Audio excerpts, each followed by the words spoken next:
Assalamualaikum warahmatullahi wabarakatuh. Perkenalkan, nama saya Siski Nuraini dari Prodi PAI 4A. Di sini saya akan menjelaskan sedikit mengenai materi saya, komunikasi nonverbal. Nah, sebelum ke materi inti, di sini saya akan menjelaskan terlebih dahulu apa sih komunikasi itu. Nah, komunikasi ialah proses penyampaian pesan atau informasi dari satu orang ke orang lain agar bisa saling dimengerti. Nah, komunikasi ini bisa dilakukan dengan kata-kata, tulisan, dan tanpa kata-kata juga, atau komunikasi nonverbal ini. Nah, dilanjut ke materi saya, yaitu komunikasi nonverbal. Jadi, komunikasi nonverbal ialah komunikasi yang meliputi seperti ekspresi wajah, gerakan tubuh atau gestur, kontak mata, dan isyarat lainnya untuk menyampaikan pesan tanpa menggunakan kata-kata. Nah, singkatnya komunikasi nonverbal ialah komunikasi yang tidak menggunakan kata-kata sama sekali, tapi memiliki banyak makna gitu.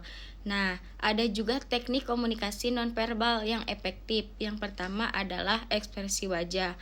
Misalnya, kita tersenyum kepada orang lain. Nah, itu menggambarkan kita itu sopan, ramah gitu. Nah, yang kedua yaitu gerakan tubuh atau gestur. Nah, dalam gerakan tubuh itu kita bisa dapat menjelaskan arti yang kita maksud.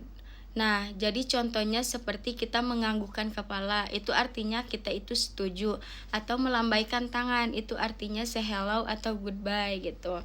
Nah, yang ketiga yaitu kontak mata. Jadi ketika kita berbicara dengan lawan kita harus memperhatikan matanya, tetapi jangan terlalu lama, takutnya orang itu risih atau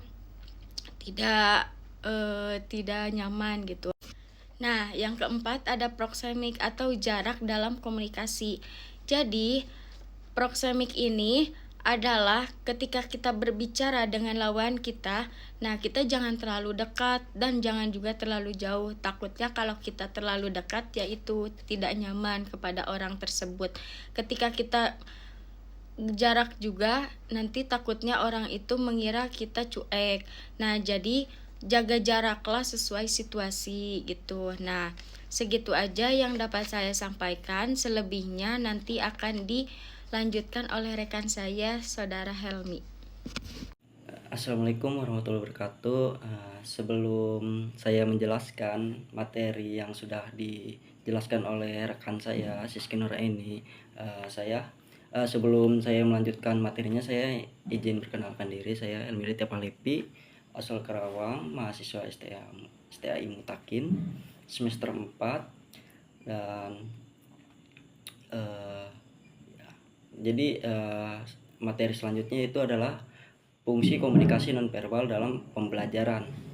Yang pertama itu ada pengulangan, yang kedua itu ada substitusi, yang ketiga adalah kontradiksi, yang keempat adalah pelengkap, yang kelima adalah aksentuasi.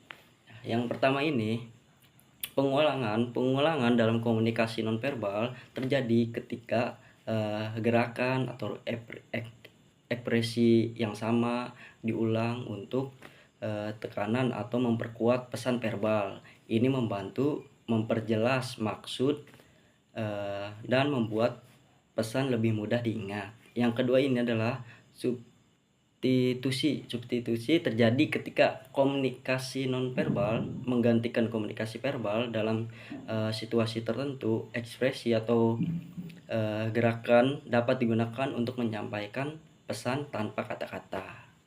Yang ketiga ini adalah kontradiksi. Nah, kontradiksi ini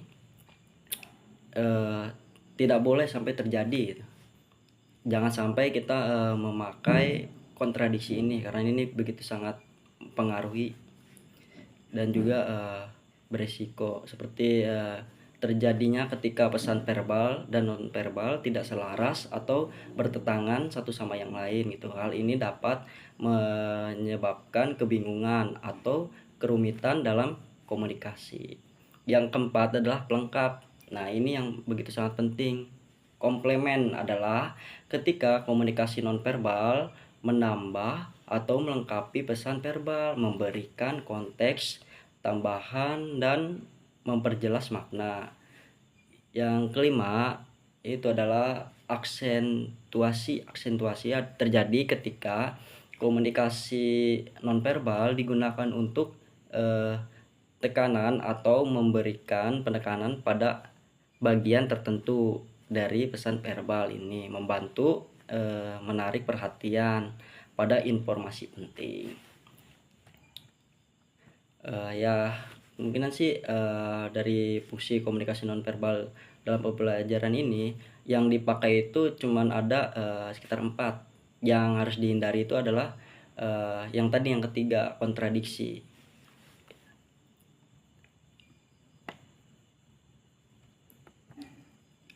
Oke, jadi lanjutan dari kesimpulannya tentang komunikasi nonverbal ini adalah cara menyampaikan pesan tanpa kata-kata melalui ekspresi wajah, gerakan tubuh, kontak mata kita, dan nada suara. Fungsinya adalah mendukung komunikasi verbal, menyampaikan emosi, mengatur percakapan, serta membangun kesan. Pertama, agar efektif, penting menjaga kontak mata, menunjukkan ekspresi yang sesuai, menggunakan bahasa tubuh yang terbuka, dan menyesuaikan nada suara dengan pesan yang disampaikan.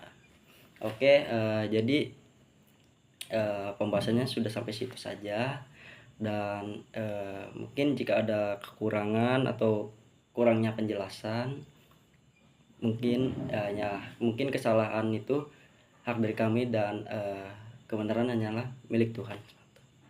Assalamualaikum warahmatullahi wabarakatuh.